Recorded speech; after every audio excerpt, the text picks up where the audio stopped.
Da più di 2 settimane sulla montagna veneta si lavora per cancellare le ferite causate dall'ondata di maltempo di fine ottobre. Cittadini, istituzioni, volontari che non si fermano per riparare quello che acqua, fango, vento hanno distrutto prima che inizi la stagione invernale. In questa corsa contro il tempo anche Confindustria Veneto sin da subito si è detta pronta a fare la propria parte.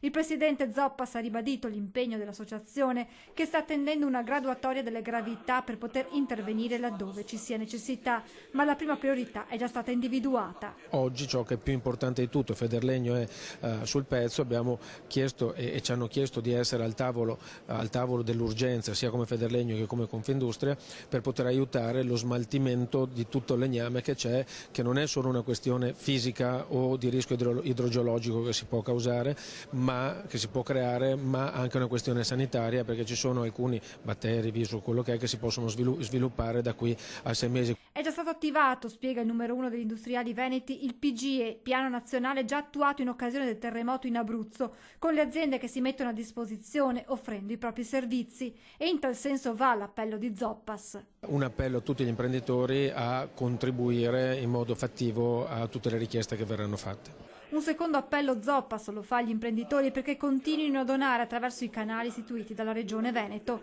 E con la nomina poi del governatore Zaia commissario straordinario, conclude il presidente degli industriali veneti, si farà un ulteriore passo in avanti. Del governatore della regione Luca Zaia credo che sia un'autorevolezza necessaria e un livello di autorevolezza necessario per aumentare l'efficienza, l'efficacia e la rapidità. Chiamiamola anche autonomia se vogliamo.